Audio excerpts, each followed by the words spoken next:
I'm Roger Baker, Executive Director of the Stratfor Center for Applied Geopolitics at RANE, a global center of excellence for geopolitical intelligence and analysis. Learn how you can put geopolitics to work for your organization at ranenetwork.com.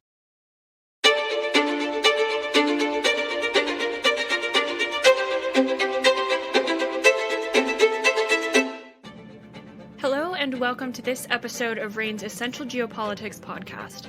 Chinese leader Xi Jinping just wrapped a 2-day state visit to Vietnam in which the two countries agreed to upgrade ties to a community of a shared future. The visit likewise produced dozens of memoranda of understanding. Here to break this down is Asia-Pacific analyst Nate Fischler. Welcome to the podcast, Nate. Hi, Emma. Thanks for having me.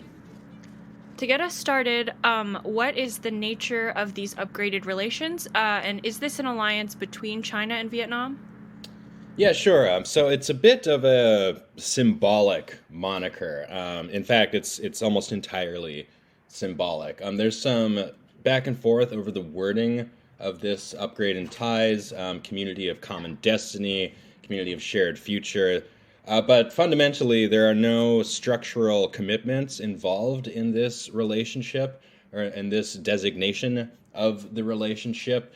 It's basically to symbolize that there is some sort of vague shared vision for the future, both strategically and economically, but it does not come packaged with any sort of,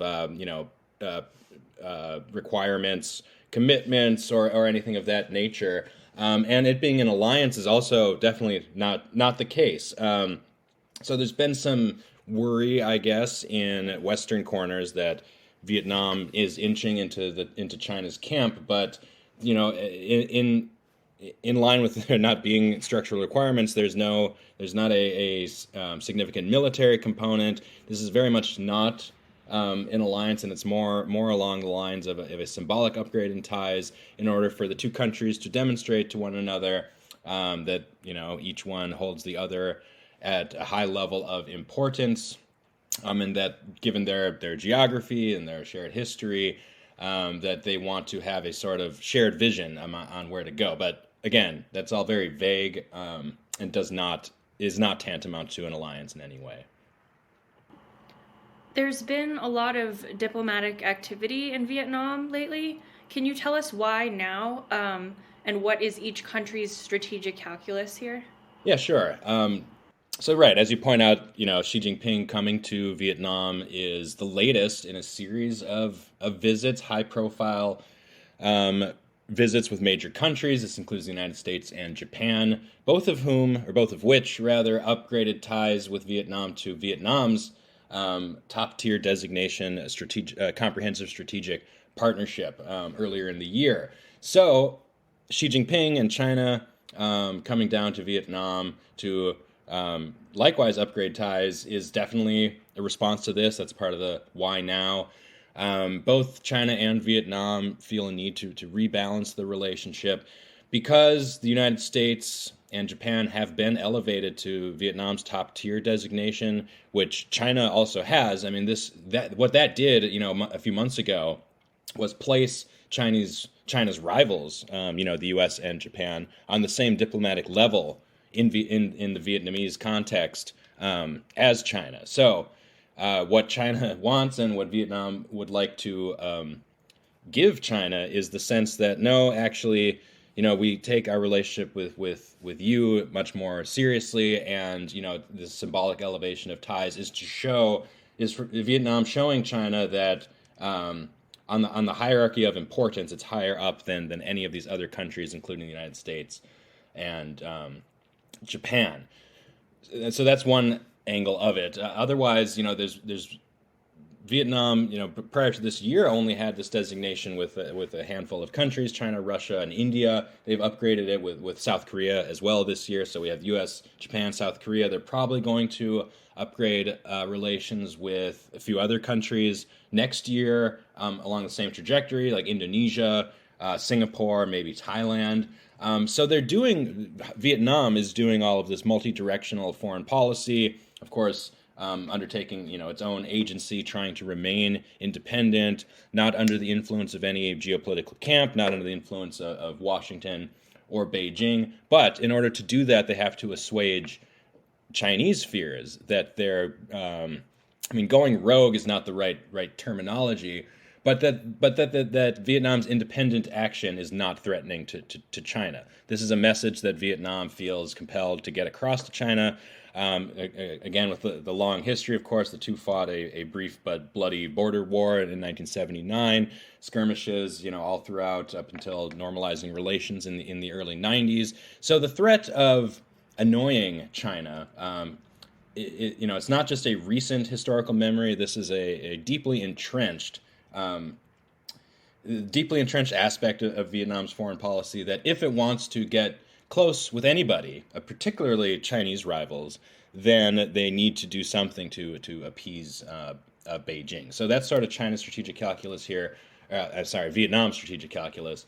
And for China, it's just the inverse of that. They want to prevent Vietnam from straying too far into a camp that isolates China or seeks to contain China. There's also an economic component, which mostly ties into infrastructure. So the two sides are going to upgrade their rail ties. It's over a century-old railway that runs between southern China and northern Vietnam that needs to be upgraded for more, effective and synergized supply chains. China also wants to get into Vietnam's rare earths. Vietnam has the second largest deposits of rare earths in the world after China, but generally lacks the know-how, the wherewithal to actually mine that stuff out of the ground and properly refine it and export it. So.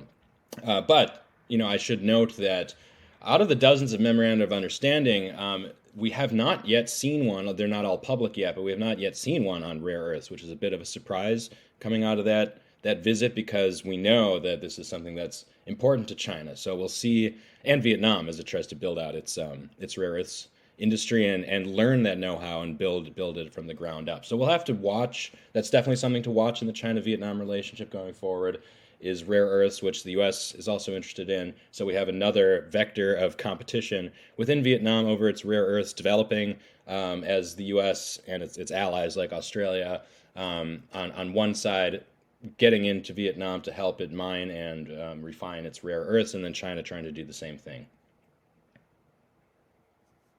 You mentioned the role of Vietnam's historical tensions with China. Do these recent developments mean anything for the ongoing maritime dispute between China and Vietnam in the South China Sea? Right. And that is the major irritant in bilateral relations between China and Vietnam. Of course, you have this long-standing maritime dispute. China claims, almost the entirety of the South China Sea and has overlapping claims with Vietnam. And there have been tensions over this. Just earlier this year, the Vietnamese maritime forces followed around an intruding Chinese vessel as it snaked its way through the South China Sea for around a month near oil and gas projects.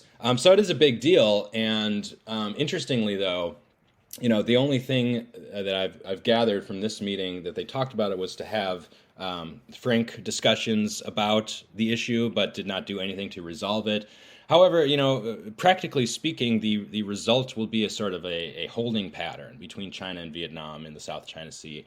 This is very different from what's going on between China and the Philippines in the South China Sea, where things are escalating. But the more that Vietnam and China can sort of interlink their economies, create some codependencies, this sort of kicks the can down the road, so to speak, but it provides incentive for both of them to stay in this holding pattern and not push the issue too far. Having the economic incentive sort of takes away the security fears a little bit, because it just ups the stakes and makes the risks higher in order to pursue something like that. So fundamentally, not much came out of the summit in terms of the South China Sea, but the implication is that it will reduce the likelihood of unintended collisions, accidents, dangerous maneuvers between these two countries, at least, if not for the other claims to the South China Sea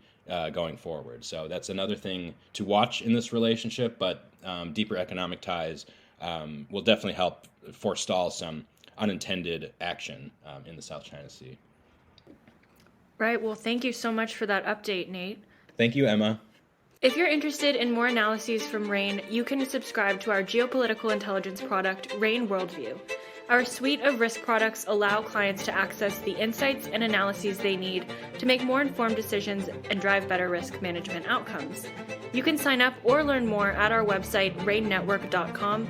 That's RANE network.com. I'm Emma Kami. Thanks for listening.